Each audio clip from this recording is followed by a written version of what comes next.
Bonjour mes quatrièmes, je vous explique la correction de l'exercice 3 de la séquence 2. Donc vous avez cette feuille là normalement et pour qu'on se comprenne bien, j'ai numéroté pour être sûr qu'on parle bien de la même chose à chaque fois. On va corriger le 1 et 2, c'est-à-dire celui-ci et celui-ci. Le 3 non parce qu'il ressemble beaucoup au numéro 1. Le 4 on va expliquer à l'oral pourquoi il ressemble beaucoup au numéro 2. Le 5 on va le faire, il est un petit peu différent du 1 et du 2. Et le 6, il ressemble beaucoup au 3 et au 1, dans lequel on a un angle connu et deux longueurs de côté. Donc là j'ai 7,4, là j'ai 6,5, 3,5 et un angle. Donc si vous savez faire celui-là, vous devrez savoir faire le 3 et le 6. On va commencer par le premier. Le premier, là vous avez un angle. On vous demande de tracer un angle ici, l'angle BAD qui vaut 52 degrés. Forcément, l'angle est donné par lui, le rapporteur. Si vous n'en avez pas, vous ne pouvez pas faire la figure 1. Alors, par quoi on commence Généralement, on commence toujours par tracer la longueur d'un côté. Donc là, on peut très bien commencer par AB ou par DA. Comme vous voulez. Si vous tracez DA d'abord, vous allez faire votre ouverture. On va voir en détail ce que c'est l'ouverture. Mais il faudrait que vous partiez de ici et vous cherchez l'ouverture dans ce sens-là. Si vous tracez BA d'abord, c'est ce qu'on va faire, il faudra que l'ouverture se fasse dans l'autre sens. Et forcément, ça va vous dire où est-ce que vous avez votre 0. J'explique tout ça en détail.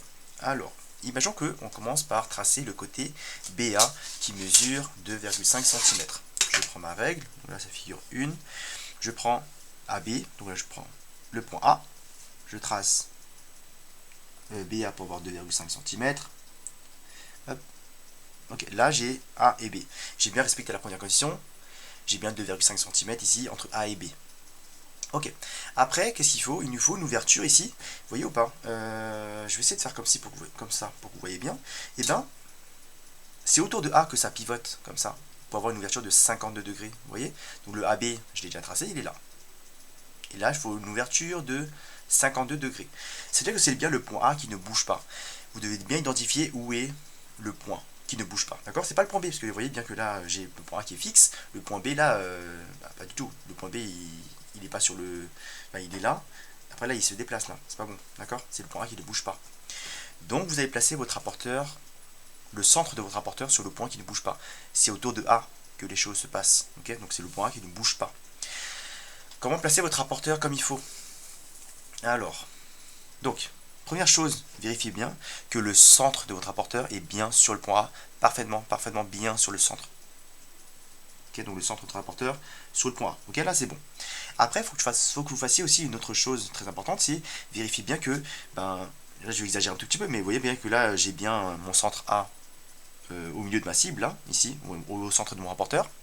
Mais ici, là, le segment AB, ici, il est complètement à l'ouest, ici. C'est pas bon. Donc, vous allez vous servir de cette graduation-là, la graduation 0, 180 et 0, 180 ici. Cette ligne la plus basse, là, ici, elle doit être parfaitement au-dessus de BA. Si BA est trop court, parce que là, il fait que 2,5 cm, rien ne m'empêche de prolonger cette longueur-là, de part et d'autre, d'accord? Vers B ou vers A, peu importe. Là, un côté, ça devrait suffire. Là, je vérifie bien que le centre de mon rapporteur est bien sur le point A, c'est-à-dire le point qui ne bouge pas. Et il faut vérifier, vous voyez ici que là, j'ai placé un peu n'importe comment. Là, vous voyez bien qu'il y a un écart ici. Donc cette ligne-là, la ligne 0,180, la plus basse ici, devrait complètement être par-dessus le segment BA ou la droite BA. Ok? Donc là, je dois baisser un tout petit peu. Plus vous êtes précis, mieux c'est. Plus votre figure aura une belle tête. Donc là, je vérifie ça. Et soit à gauche, soit à droite, d'accord? Non, ça sera plutôt vers la gauche. Si vous avez la droite aussi, vous pouvez très bien prolonger de l'autre côté vers la droite, ok? Ça sera encore mieux, mais ça suffit déjà au niveau de la précision, d'accord? Un point ici, première chose à vérifier. Et deuxième chose, très importante, parce que si vous avez ça, un petit écart de 2 degrés, peut-être pour vous c'est rien, mais vous allez voir que quand vous allez construire votre figure, ça va être pas pareil. Ok, je vérifie ça. Après, l'ouverture, on a dit qu'il se faisait dans ce sens-là, comme ça. Tac. Ok? Et bien, votre 0, vous allez compter à partir de là, ici. Et 0 ici, vous n'allez pas compter à partir de là, ça n'a pas de sens. C'est autour du point, on fait une ouverture de 52 degrés. Ok? Donc là, vous avez 0 degré ici. puis 1, 2, 3, 4, 5, 6, 7, 8, 9, jusqu'à 90 là. D'accord? Donc je démarre avec mon 0 ici. Et là, je cherche 52 degrés. Donc 0, on démarre toujours de 0, bien sûr. 0, 10, 20, 30, 40, 50, 52, on est là. Hop, 52 degrés. Alors, beaucoup d'élèves se trompent sur ça, faites attention, très attention. Ça, ce n'est pas le point D, pas du tout, d'accord? On sait que le point D, parce que lui, son rôle, c'est de donner une mesure d'angle. Ça veut dire que là, je sais que, en traçant ça, donc je vais utiliser ma règle cette fois-ci pour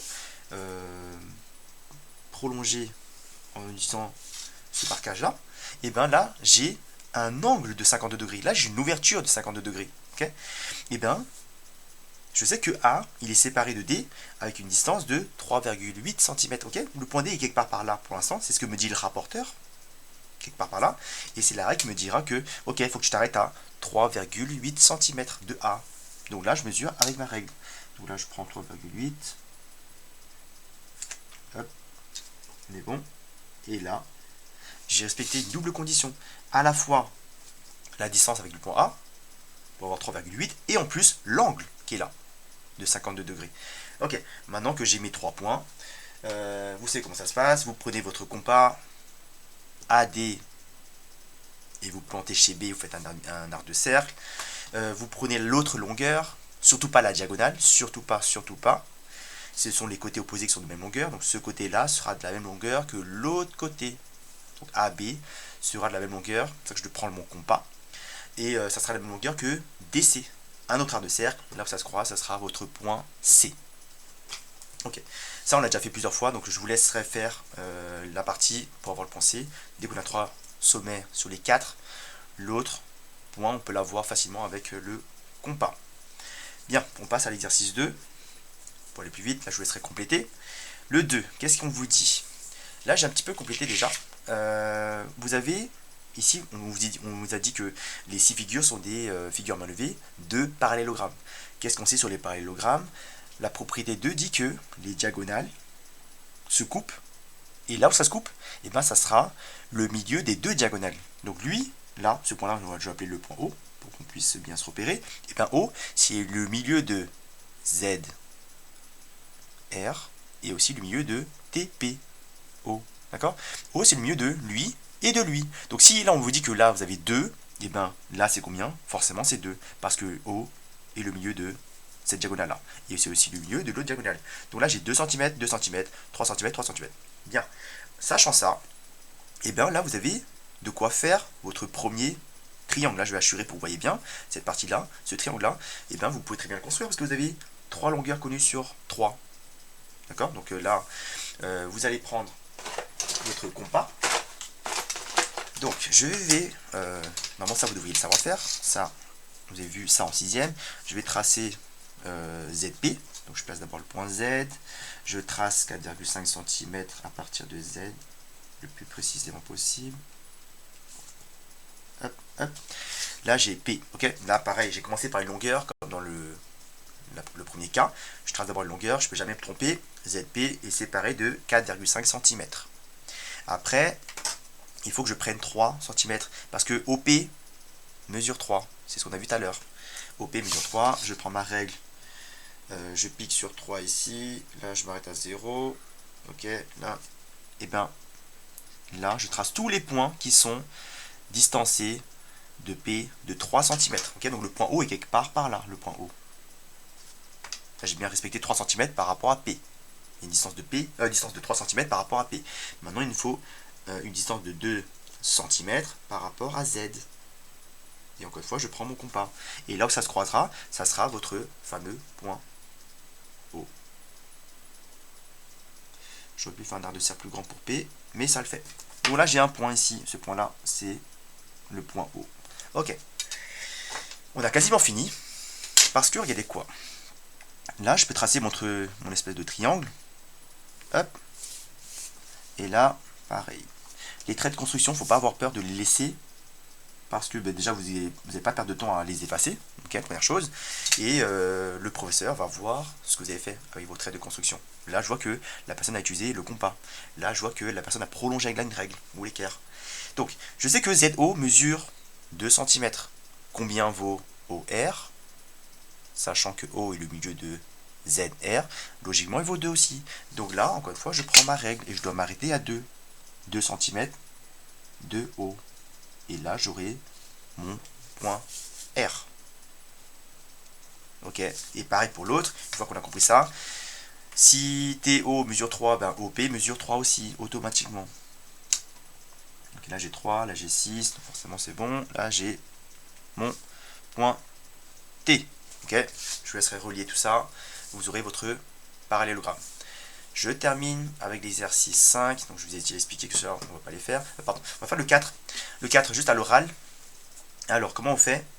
On peut déjà tracer le triangle ici STV, parce qu'on a 3 longueurs connues sur 3. Donc on utilise la même chose que ce que j'ai fait ici. Vous tracez votre triangle, ça va vous donner quelque chose comme ceci. Okay, je fais ça à main levée pour aller plus vite.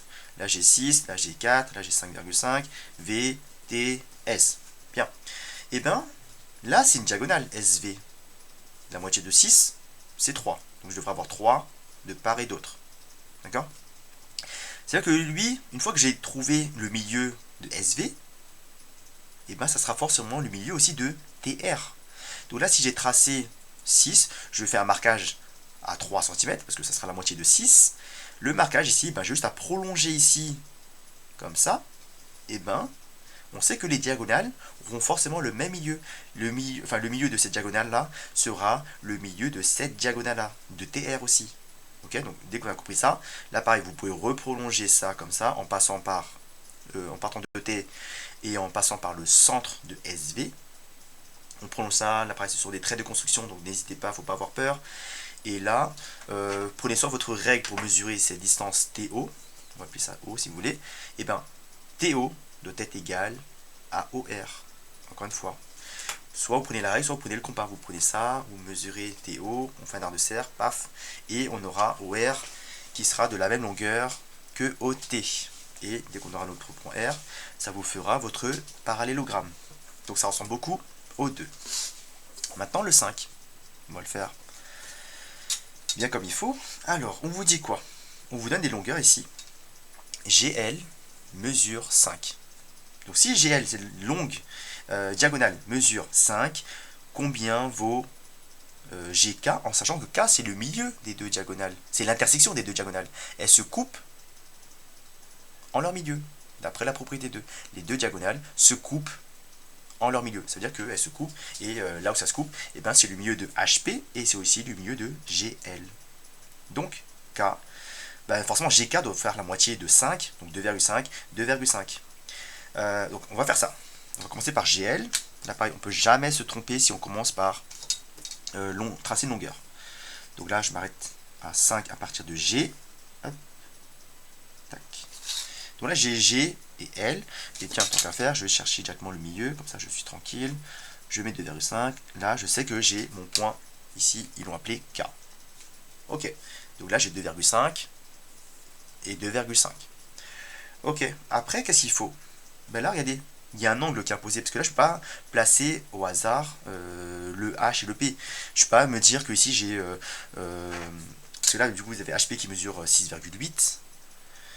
Ben, forcément si tout ça mesure 6,8, la moitié sera la moitié de 6,8, qui est 3,4. 3,4, 3,4. Je ne peux pas prendre 3,4 ici à partir de... et placer au hasard comme ça, parce que je ne veux pas respecter cette règle-là. Il y a un autre critère ici, le 42 degrés.